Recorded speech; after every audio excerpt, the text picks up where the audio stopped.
There's a question that comes up all the time and it causes a ton of confusion. Can the number you use to pay your taxes, an ITIN, eventually turn into a social security number? I mean, it seems like it should, right?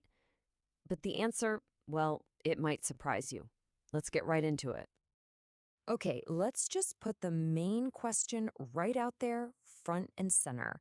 Can having an ITIN, an individual taxpayer identification number, lead to getting a social security number? Is it a pathway? A first step on a longer journey? And the answer, in no uncertain terms, is no. It's a hard no. An ITIN is not and was never designed to be a stepping stone to a social security number. They are two completely different things, and in this explainer, we're going to break down exactly why their paths never ever cross. So here's how we're going to do this. First, we'll tackle that common question and officially bust the myth.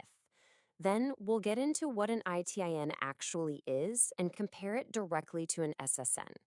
After that, we'll look at the surprising financial power an ITIN can give you, and of course, what happens if your immigration status changes down the line. Finally, we'll wrap it all up with the bottom line.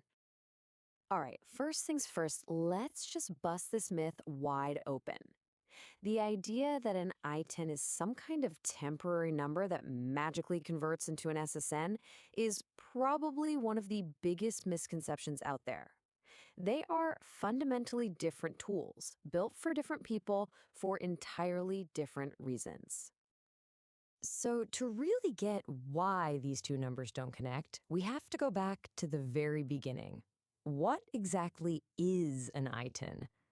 Well, its whole reason for being is built around one single idea: tax compliance. The IRS itself gives us the clearest definition, but the really important part, the key phrase, is right there at the end: not eligible to obtain a social security number. See, this isn't a pre SSN, it's an alternative for people who can't get one. It's all about making sure that everyone who earns money in the US can follow the law and pay their taxes. And hey, you don't have to take my word for it. The proof is right in the paperwork. To even get an ITIN, you have to submit this form, the W-7, along with a valid federal income tax return. You can't have one without the other. This just hammers home its core purpose.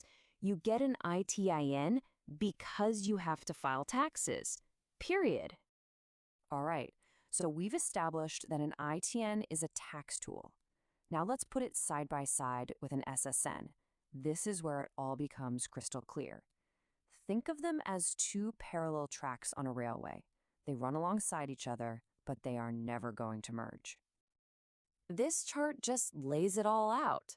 An ITIN, it's only for tax reporting. An SSN, that's for tracking your earnings for Social Security benefits later on. Eligibility is different too. And here's the absolute biggest difference. An ITIN does not authorize you to work in the US. An SSN does. They serve completely separate functions in our system. And if you need it said any clearer, just check out this quote from the National Immigration Law Center. It's not a work permit. It doesn't get you Social Security checks, and it has zero impact on your immigration status. It is purely and only a tax processing number. So, okay, if an ITIN isn't a backdoor to an SSN, you might be thinking, well, what's the big deal then? But it turns out it's a huge deal. Because besides taxes, an ITIN is an absolutely critical key that can unlock the entire US financial system. First and foremost, yes, its main job is filing taxes. But think about what that really means. It's not just about following the rules. It's about creating an official financial footprint. It lets people formally report their income, pay what they owe, and build a history of contributing to the US tax system. And this one is so important. An ITN is often your ticket to opening a bank account. Just think about that for a second. That means you can move away from a risky cash-only life. It lets people safely store their money, build up savings, and use the basic financial tools that so many of us take for granted. It's a huge step towards stability. And then there's this, which is maybe the most powerful part. An ITIN can be used to start building a credit history. And you know how it is in the US. Your credit score is basically everything. You need it to rent an apartment, get a car, sometimes even for a job. Without it, you're pretty much financially invisible. An ITIN is what helps you become visible. And listen, we're not just talking about theory here. We are talking about real, tangible access to credit. Tons of financial institutions, especially credit unions, now have lending programs specifically for people with ITINs. This unlocks things like car loans to get to work, credit cards to build that crucial credit history, and personal loans for emergencies. It's a financial lifeline. Okay, but what about the big what if? What if someone's situation changes? What if a person who has an ITN later becomes eligible for and actually gets a social security number? Does it all become a big complicated mess? Well, actually, the official process is surprisingly simple. The moment you get that social security number, the IRS is very clear. You stop using your ITIN immediately. From that day on, you use your new SSN for all your tax filings. And you don't even have to formally cancel the ITIN. The best part? The IRS will then link your old tax records from your ITIN to your new SSN account, so your entire tax history stays together. All right, let's land the plane here.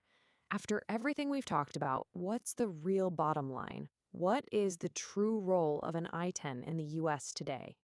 First, let's just appreciate the sheer scale of this. As of late 2022, there were over 5.8 million active ITINs being used. This isn't some small niche program. It is a significant, vital part of our tax and financial system, impacting millions of lives and helping contribute billions to the economy. And this brings us right back to where we started. If there's one thing you take away from this, it's this. An ITIN is a parallel tool. It runs alongside the SSN system, but it's separate. It was created for people who can't get an SSN to let them pay taxes and get access to financial tools. It was never meant to be a bridge.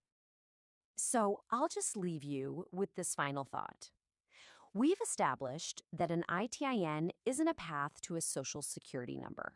But has it become something else, something just as important? Has it become the primary key for millions of people to unlock a real financial identity and a foothold in the American economy? It's a question that really gets to the heart of what financial inclusion is all about.